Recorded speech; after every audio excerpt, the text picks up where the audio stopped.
வணக்கம் நண்பர்களே, இன்னும் ஒரு இனிய காலை பொழுதில் தீதும் நன்றும் நிகழ்ச்சியில் உங்களை சந்திப்பதில் மிக்க மகிழ்ச்சி அடைகிறேன். இந்த இணைய உலகம் இது நம்மேல் ஏற்படுத்துகிற பல்வேறு நேர்மறை எதிர்மறை தாக்கங்களை பற்றி எவ்வளவோ பேசப்பட்டிருக்கின்றன. பொதுப்படையான பல விஷயங்கள் சொல்லப்பட்டிருக்கின்றன. ஆனால் சில நுட்பமான விஷயங்கள் அவற்றை பற்றி நாம் அறிந்து கொள்ள வேண்டியிருக்கிறது. இதை பற்றி உலகம் முழுக்க நிறைய ஆய்வுகள் நடந்து கொண்டிருக்கின்றன, பல புத்தகங்கள் எழுதப்படுகின்றன.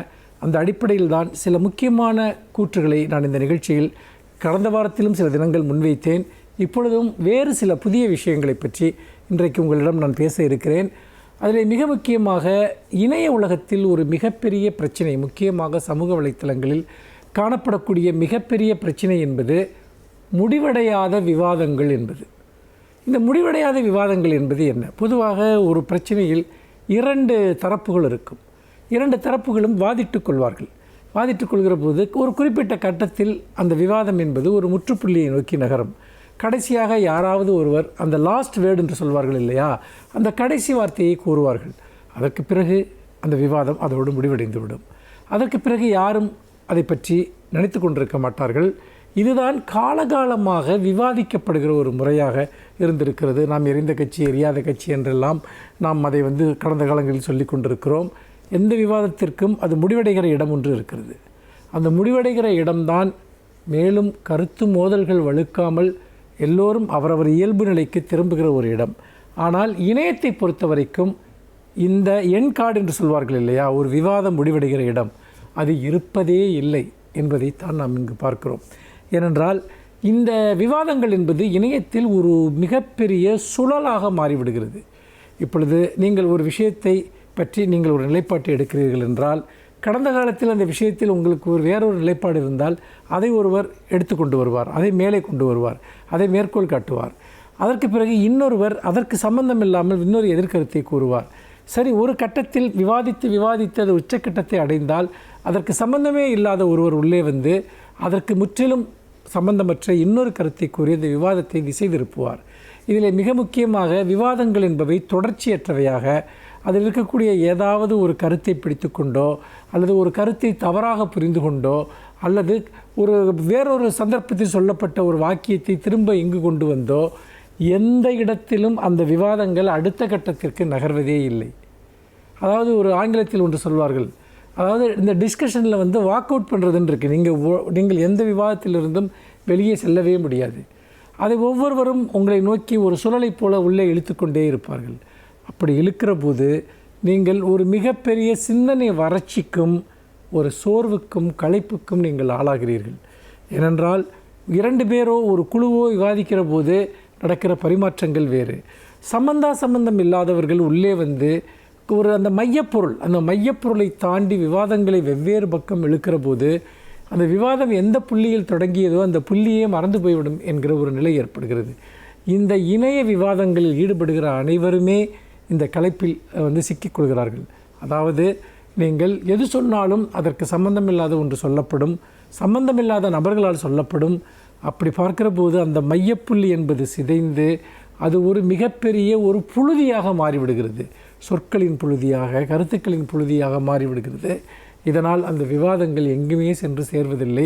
திடீரென எல்லோருமாக சேர்ந்து முற்றிலுமாக அதை மறந்துவிட்டு அடுத்த நாள் வேறொரு டாப்பிக்கை எடுத்துக்கொண்டு இதே போல் பேசுவார்கள். இது சிந்தனா முறைக்கு எந்த விதத்திலும் உதவுவதில்லை. எந்த விவாதத்தின் வழியாக எந்த புதிய புள்ளிகளும் எட்டப்படுவதில்லை. காழ்ப்பும் வெறுப்பும் மட்டுமே மிஞ்சுகிறது. இது இந்த இணையவழி உரையாடல்களில் இருக்கக்கூடிய, சமூக வலைத்தள உரையாடல்களில் இருக்கக்கூடிய விவாதங்கள் முடிவுறாமல் நீண்டு கொண்டிருக்கக்கூடிய ஒரு அவல நிலைக்கு இது ஒரு சாட்சியம். நம்முடைய விவாதிக்கும் பண்பையே இன்றைக்கு சமூக வலைத்தளங்கள் மாற்றி அமைத்து விட்டன. இன்னும் சொல்லப்போனால் அதனுடைய தன்மையை சிதறடித்து விட்டன என்று தான் சொல்ல வேண்டும். மீண்டும் இன்னும் ஒரு புதிய சிந்தனையோடு உங்களை சந்திக்கிறேன். நன்றி, வணக்கம்.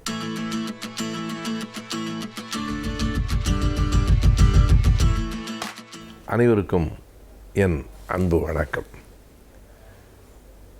உலகத்தினுடைய மிகப்பெரிய சிந்தனையாளர்கள் வரிசையில் வைத்து எண்ணப்படுகிறவரும், இங்கிலாந்து நாட்டை சார்ந்தவரும், ஒரு தத்துவத்துறை உட்பட பல்வேறு துறைகளில் நூற்றுக்கணக்கான நூல்களை எழுதியவருமான பெர்ட்ரண்ட் ரசல் பிறந்த நாள் மே 18, 1872 ஆண்டு மே 18 அவர் இங்கிலாந்தில் பிறந்தார்.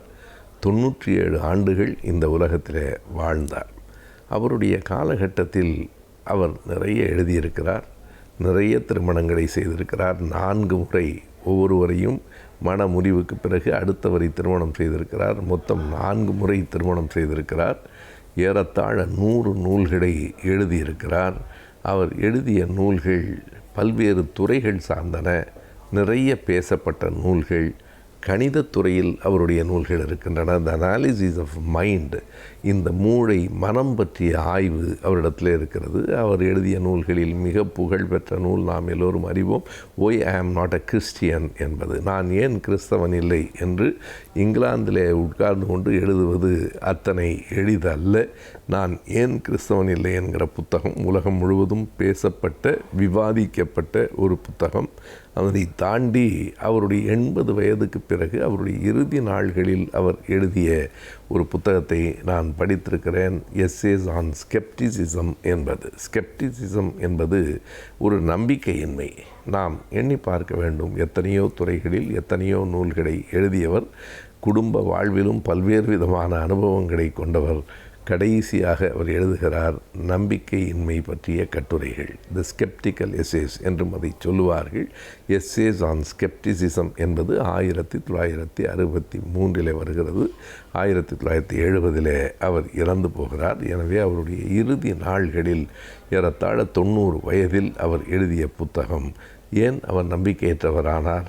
ஏன் கிறிஸ்தவ மதம் சார்ந்தவராக இல்லை? காரணம், அவருடைய படிப்பு பல்வேறு துறைகளை சார்ந்தது. கேம்பிரிட்ஜ் பல்கலைக்கழகத்தில் படித்தார், தத்துவம் படித்தார், கணிதம் படித்தார்.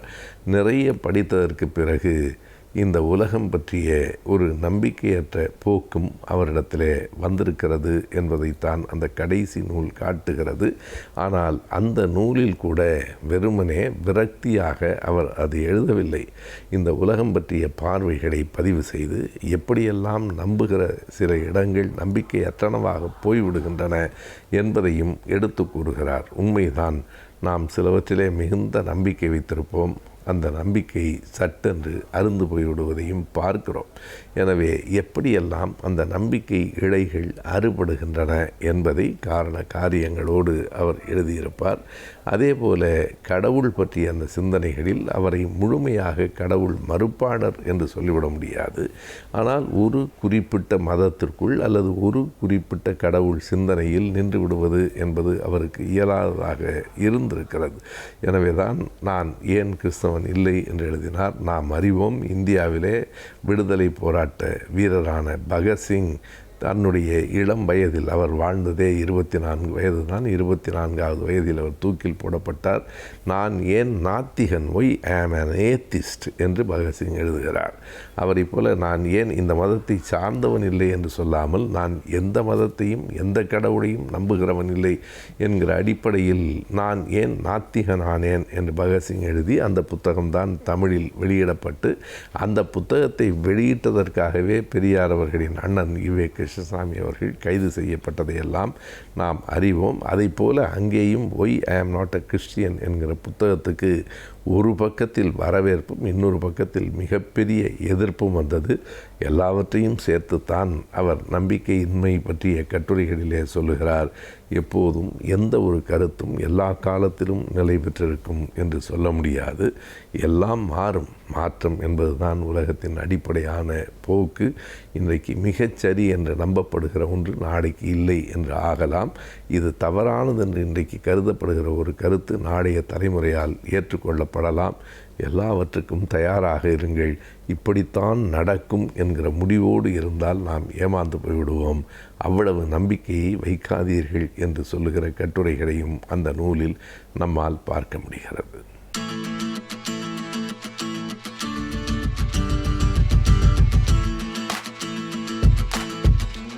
கலைஞர் டிவி நேயர்களுக்கு வணக்கம். இன்றைக்கி நம்ம முதியோர்களுக்கான தடுப்பூசியை பற்றி ஒரு சில நிமிஷம் பேசணும்.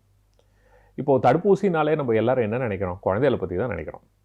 அப்படி நினைக்கிறது ரொம்ப தப்பு. தடுப்பூசிங்கிறது எதுக்கு போடுறது? பாதுகாப்புக்காக, அதாவது ஒரு வியாதி வராமல் இருக்கிறதுக்காக.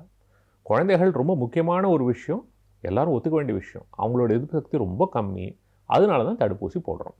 நல்ல விஷயம், வரவேற்க வேண்டிய விஷயம். ஆனால் மக்கள் யோசிக்கணும், ஏன் குழந்தைகளுக்கு மாத்திரம்தான் எதிர்ப்பு சக்தி கம்மியா? ஒரு உதாரணம் சொல்கிறேன். இப்போ கர்ப்பிணிகளுக்கு வந்து டெட்னஸ் டாக்சைடு டிடி செப்டிக் ஊசி போடுறோம். அது எல்லாருமே போடுவாங்க. எந்த கர்ப்பிணியும் வந்து வேண்டாம்னு சொல்ல மாட்டாங்க. ஆனால் கர்ப்பிணிகளுக்கா டெட்னஸ் வருது? ஏன் போடுறோம்? அது ஒரு 50 வருஷம் பின்னாடி வந்து பார்க்கணும். முக்கால்வாசி டாக்டர்களுக்கே இது ஏன்னு தெரியறதில்ல. ஒரு 50 வருஷம் பின்னாடி போய் பார்த்தா அது ஞாபகம் வரும். அந்த காலத்தில் என்ன ஆகும்னா, கர்ப்பிணிகளுக்கெல்லாம் டெலிவரி ஹாஸ்பிட்டல்லாம் நடக்காது, அங்கங்கே வயல்லே நடக்கும். அப்போ என்ன ஆகும், இந்த தொப்புள் கொடியாக இருக்கிறதுக்கு அவங்ககிட்ட ஸ்டெரைலாக வந்து ஸ்பெஷலாக பிளேடெல்லாம் வச்சுருக்க மாட்டாங்க. இந்த அருவா கத்தி எதாக இருக்கோ அதை வச்சு வெட்டுவாங்க. என்ன ஆகும், டெட்டனஸ் வரும். முக்கியமாக குழந்தை தப்பிக்கிறது ரொம்ப கஷ்டம். சில சமயம் அம்மாவுக்கு ஆபத்தாக முடியறதுக்கு வாய்ப்பு இருக்குது. இது வராமல் இருக்கிறதுக்காக தான் இந்த டிடி இன்ஜெக்ஷன், செப்டிக் இன்ஜெக்ஷன் எல்லா கர்ப்பிணிகளுக்கும் போடணுங்கிறது வந்து ஒரு விதிமுறையாக செஞ்சோம். அது போட்டதுலேருந்து பாருங்கள், குழந்தைகளுக்கும் இல்லை அம்மாவுக்கும் இல்லை. இன்ஃபேக்ட் அது எதுக்கு போடுறோங்கிறதே யாருக்கும் தெரியறதில்ல. அந்த அளவு வேலை செய்கிறது. ஆனால் இது எதுக்காக செய்கிறது? வராமல் இருக்கிறதுக்கு.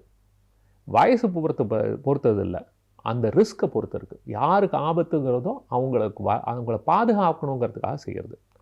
எதுக்காக அவ்வளோ தூரம் சொல்கிறேன்னா, எதிர்ப்பு சக்திங்கிறது வந்து ஒரு சமநிலையில் இருக்கிறது இல்லை. பிறக்கும்போது நம்ம எதிர்ப்பு சக்தி ரொம்ப வீக்காக இருக்குது. ஏன்னா நிறைய கற்றுக்க வேண்டிய விஷயம். வருஷங்கள் ஆக தான் நம்ம எதிர்ப்பு சக்தி ஓரளவுக்கு மெச்சூரிட்டி, அதாவது வளர்ச்சி அடையும். அதுக்கு தான் இந்த தடுப்பூசியெல்லாம் போட்டு அதுக்கு வந்து எஜுகேஷன், அதுக்கு வந்து சொல்லி கொடுக்குறோம். அதே மாதிரி வயசாக அது தானாகவே திரும்ப இறங்க ஆரம்பித்தோம். ஸோ முதியோர்களுக்கும் வந்து எதிர்ப்பு சக்தி குறையிறது சகஜம். இந்த மாதிரி இருக்கும்போது அவங்களுக்கும் இந்த மாதிரி வியாதிகள் வரத்துக்கான வாய்ப்பு ரொம்ப ஜாஸ்தி. ஆனால் அவங்களோட பாதுகாப்பை பற்றி யாருமே பேசுறது கிடையாது. இது கொஞ்சம் கவலையான விஷயந்தான். ஏன் இதை சொல்கிறேன்? இப்போது நிமோனியா ஊசி வந்து குழந்தைகளுக்கு இப்போ போட போகிறாங்கன்னு சொல்லிட்டு இருக்காங்க. வரவேற்க வேண்டிய விஷயம். ஆனால் இப்போ இந்த நிமோனியா காய்ச்சல்னு பார்க்கும்போது குழந்தைகளுக்கு வரத்துக்கு வாய்ப்பு அதிகம். ஆனால் இதனால் உயிர் சேதங்கிறது ரொம்ப ரொம்ப ரொம்ப ரொம்ப அபூர்வம். இதே நிமோனியா வந்து 65 வயசுக்கு மேலே இருக்கிறவங்கள பார்த்தா அவங்களுக்கும் வாய்ப்பு ரொம்ப அதிகம். ஆனால் அவங்களில் உயிர் சேதம் ரொம்ப ஜாஸ்தி. அதாவது குழந்தைகளுக்கு வந்ததுன்னா உயிர் சேதம் 1% கம்மி. இதுவே முதியோருக்கு வந்தால் மினிமம் 10% உயிர் சேதம். மினிமம் 10%. என்ன தான் ஆன்டிபயோட்டிக் கொடுத்து, என்ன தான் ஐசியூவில் வச்சு, என்ன தான் 5 ஸ்டார் ஹாஸ்பிட்டலில் பார்த்தாலும் மினிமம் குறைஞ்சது 10% மக்களுக்கு இது உயிருக்கு ஆபத்தாக முடியும். அப்போ அவங்கள பாதுகாக்கிறது நம்மளோட கடமை இல்லையா? அதை பற்றியும் சில பேர் நிறைய பேர் யோசிக்கணும். இதில் நிறைய விஷயங்கள் இருக்குது. இது அந்த வியாதிங்கிறது மாத்திரம் இல்லை.